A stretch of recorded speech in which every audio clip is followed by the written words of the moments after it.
Culture Média. Thomas Hill. Et comme chaque jour, on démarre cette émission avec la session de rattrapage de monsieur Jean-Luc Lemoine. Et Jean-Luc, ce matin, vous êtes donc en face d'une légende de la télé, Patrick Sabatier. Oui, une légende que j'apprécie tout particulièrement. Car je vais vous avouer quelque chose que peu de gens savent. J'ai vécu avec Patrick Sabatier. Intéressant. Voilà. En tout bien, tout honneur, évidemment. Hein. Oui. Vous êtes déçus. Vous vouliez du croustillant. Laissez mon croustillant tranquille et laissez-moi continuer. Notre vie commune a commencé avec les visiteurs du mercredi. On était presque tous les deux et quelques millions de téléspectateurs. Ce sont les visiteurs du mercredi qui nous font voir la vie bien plus jolie. Oui, c'est une époque où il y avait encore des émissions pour enfants sur les grandes chaînes. Une époque où on ne pensait pas qu'au cible commercial, où on considérait encore la ménagère de moins de 12 ans. Celle qui était irresponsable des achats, qui voulait claquer tout le budget de la famille dans des jouets. Ça a commencé là, et puis après on s'est plus jamais quitté avec Patrick. Il y a eu À tout cœur. Patrick Sabatier, ça va commencer. Patrick Sabatier, pour vous présenter À tout cœur. Ça, c'était du générique. Ouais, ça, c'est sûr. Au moins, tu savais ce que tu regardais. Pourquoi on fait plus ça? C'est entraînant. C'est vrai. Vous imaginez si on l'adaptait à Culture Média? Voilà Thomas Hill et Culture Média avec Anissa. Il a pas eu le choix, c'est pas de chance. Tout de suite, il y a eu une génial. promesse. C'est vachement- c'est Jérémy, non? C'est Jérémy Hébert. J'ai reconnu la voix de notre Hugo, réalisateur. bah là, attention, On là. le met des deux Là, pour on ce a générique. les nouveaux débuts de soirée avec les deux là. J'adore. Tout de suite, il y a une promesse. Hein. Je suis un fan absolu de tous les génériques de Patrick. C'était un peu mégalo, il y avait son nom partout, mais au moins il y avait un chant qui t'attirait.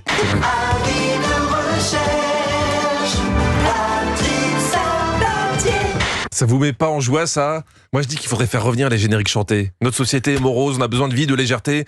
Ça pourrait même s'adapter sur les chaînes info. Avis de recherche du pont de Ligonnès. Bien trouvé. Il est pas plus sympa le fait divers tout de suite quand même. Oui, ça allège un peu, ouais. Patrick, c'est un homme qui compte dans l'histoire de la télé avec des concepts dont on se souvient tous.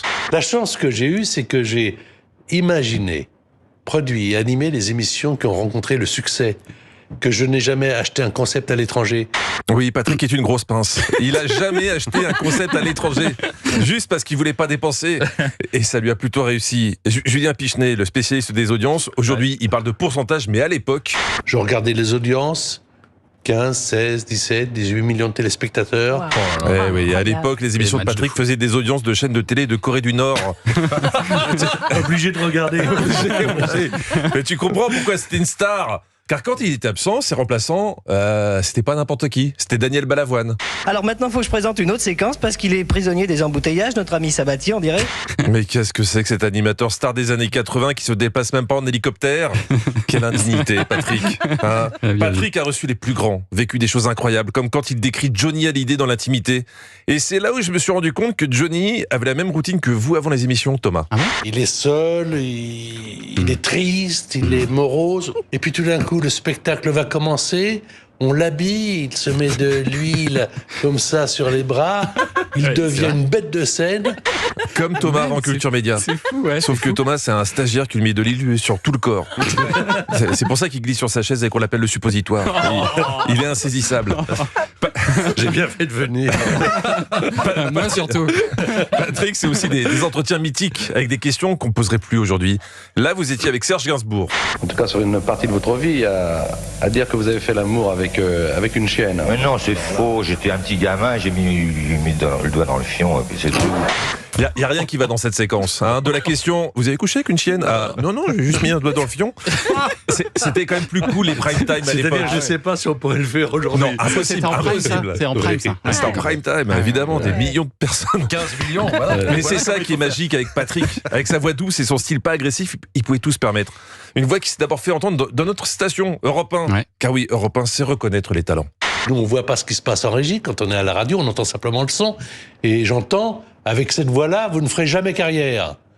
Moi, je suis sorti de repas, j'ai pleuré. Encore quelqu'un qui a eu le nez creux, hein? Mais il faut comprendre, c'est important d'avoir une voix agréable en radio. Europe 1, je vous rappelle que c'était quand même la radio où on pouvait entendre Albert Simon. Et puis Patrick, c'est aussi quelqu'un qui a souffert. Jean-Pierre Foucault ne peut pas faire 50 mètres sans qu'on lui demande si c'est son dernier mot. Pendant longtemps, à cause d'une pub, Patrick n'a pas pu sortir de chez lui sans qu'on lui demande Ça va, Patrick? Ça va fort. Saint-Fior, ça va fort. Très fort. comment ça devait être lourd.